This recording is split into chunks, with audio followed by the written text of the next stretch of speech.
Hey guys, Bobby here, and this is a follow-up video to the video that I sent out recently talking about social power, how to raise your social value, the traits of social value versus low value guys. Now in this video, we're going to talk about something called supplication. And you can write that word down. We're going to come back to it in a minute. The word is supplicate. First, let's talk about the idea of value and how much value you have to the people in your social circle, and more importantly, to the women that you're meeting. And I want to explain the difference between high value guys and low value guys. In the previous video, we talked about low value traits versus high value traits. Well, how do you know if you're a low value guy? Well, if you're meeting women and you're finding it really hard to get them out on a date or to progress anything with them, it's usually because they don't value their time with you. I always like to say, right? It's because they don't place enough value on you. Very simple, right? You can even, this word value is very important. So let's circle it for a minute. Because when we value something, we make time for it. We have a sense of urgency, right? If a girl doesn't really have that sense of urgency to meet up with you, it's because she doesn't place a high enough value on you. Or if you're dating girls, right, and you find that after a couple dates or as they get to know you, they start losing interest. They're just not as interested in you. Well, what happens in that case is sometimes a woman starts off attracted to you, right? And she senses as she's meeting you, oh, this guy's a high value guy. But the more she gets to know you, the more she feels like she was sort of fooled and that you don't really have as much value as she initially thought. And the attraction starts plummeting. Or maybe you're just a guy in your social circle who none of the girls take seriously. You're never the guy they choose. You're never the guy they chase. You're the guy that usually winds up in the friend zone, or the guy who's just kind of there orbiting around but never gets that interest from girls. That's because people around you, women in particular, aren't placing a high enough value on you. So why do women find it so hard to stay attracted to nice guys, right? It's common knowledge, like nice guys finish last, right? I mean, you know it, right? But why? You ever wonder why nice guys finish last? Well, let's go back to the idea of value, right? So people are looking at you, women are looking at you, and you're telling them exactly how much value they should place on you. See, nice guys, they place a very cheap price tag on themselves. And sometimes you try to hide it. You try to hide it with a fancy watch. You try to hide it with a nice car or a good job. But soon enough, the girl gets that gut level feeling that she's been duped. Sometimes it's even worse if you're a good looking guy. I coach a lot of good looking guys and they run into this all the time because, when you're good looking or you work out or you have a little bit of money, when a girl first meets you, she thinks she's getting a Louis Vuitton bag, right? Because putting effort into the way you look signals value. But then as she gets to know you, it's like she's peeling away that price tag and she sees that she really has a bag from Walmart. And when that happens, girls get very resentful. That's when they get cold. That's when, when you don't realize what happened, but all of a sudden she's not answering your phone calls, she's not replying to your text messages, and she kind of just disappears. So there was that word that we talked about earlier. And that word is supplication, right? And supplication means to ask earnestly, humbly, or to beg, right? And at its core, supplication is trading status, it's trading value for validation. You're willing to give away your status, your power to the other person at expense of your own to be validated by them. Nice guys trade away their value, they trade away their status to be liked, right? They want to be liked by women. And they even do it to people within their social scene, right? It's not always just women. They trade away their power and their status to guys in their social scene. On a very subtle level, when you meet someone, especially a woman you're attracted to, you're saying to them, I think you're better than me. And the thing is, right, when you tell somebody that they're better than you, even if it's non-verbally, I could tell you one thing about women. No woman wants to be with a guy who thinks she's better than him, right? It's just, they don't want that, right? We talked about that earlier. Let's look at a couple things that women find valuable in a man, right? And we're going to talk about what nice guys typically do to give that away. So there's things that everybody can universally agree that women are attracted to, right? That women find value. They value your masculinity, right? They value your assertiveness. They value your certainty. 3 characteristics. These are characteristics that we can all agree that women like, that women are attracted to, right? They're high value traits. What happens though when a nice guy meets a girl? He trades these things away to be liked by her. He doesn't want to be assertive because he thinks it's going to scare her away, right? He's scared that if he chooses the wrong place for the date, right? If he chooses the wrong restaurant, or if he texts her too much, or if he texts her too little, he's scared that if he goes for the kiss too soon or too late, he's scared that she's not going to like him, right? Like. He's so scared of this word of like. See, a nice guy is willing to inconvenience himself. He's willing to put what she wants or what he thinks she wants above what he wants. He's willing to inconvenience himself to be liked by a girl. Now, the thought process is that, in the nice guy's mind is, I might not getting what I want out of this relationship, right? This interaction. I might not getting what I want, but at least she's happy, right? At least she's comfortable. At least she's having a good time. At least she likes me. At least she's enjoying herself, right? Now, when a girl picks up on this, and she will pick up on this, poof, your value goes out the window. It's gone, right? Women can smell weakness and fear. They just can, right? Women have a nose for weakness and fear. Even if you think you're hiding it, even if you put women, you put up this front around them, right? They can sniff through it. They can sense the weakness and they can sense the fear. The minute they sense it, it's like alarm bells start going off in their head, and they start paying attention to you even more. This is like when they sense it. I always tell guys, once they sense a chink in your armor, then they start noticing all your deficiencies, right? All the chinks, all the signs that give away the fact that you don't see yourself as a high value guy. And that's really what they're looking for. Does he see himself as a high value guy? See, every action either says to a woman, I see myself as above you, or I see myself as below you, right? Everything you're saying, above you or below you. Here's the thing, right? You're not just damaging yourself with that woman when you're acting like you're below her. You're damaging yourself with everybody within your social scene, because other people, they see the way you act. Everybody sees you supplicating yourself. Everybody in your scene sees that you're putting yourself below these women, below these other guys. I had a friend back in college whose name we talked about earlier was Pete, and we called him the salad bar because all the girls around campus, they treated him like the salad bar. They went to him and they told him their problems, right? Anytime they were having issues with guys, and he would listen. They would get Pete to do things for them, right? He would do favors for them. He would drive them places. He'd pick them up from the bar when they were drunk.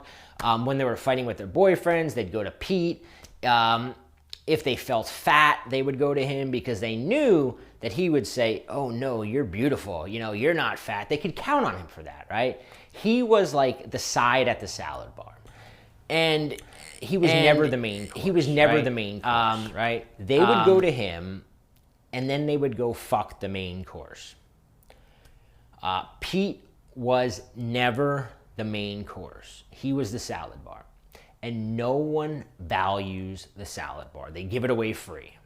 You gotta get this, because you already have all the elements of power, charisma, and status, but you keep giving them away, right? She's not taking them from you. You're giving them to her. I was at a party the other day, a barbecue, and a few of us were sitting at a table, and some girl comes over and she looks at one of the guys, right? And she kind of like holds her cup up, and then, she hands him her cup. And she says, "Can you get me another glass of sangria?" And, she kind of looks at her. Now, this wasn't her boyfriend, right? It wasn't a guy she was fucking. This was just some guy. Like, maybe, I think he was like an acquaintance. He was an acquaintance of hers at most. They weren't, nothing more than that, right? He looks at her and he's like, "Why? What?" Like, he kind of had this confused look on his face. And she goes, "Please, pretty please." And she gives him kind of like those doughy eyes. And he takes the cup and he leaves, right? And sure enough, he comes back 3 minutes later and he hands her the sangria. Now, he made a little joke before he did it, right?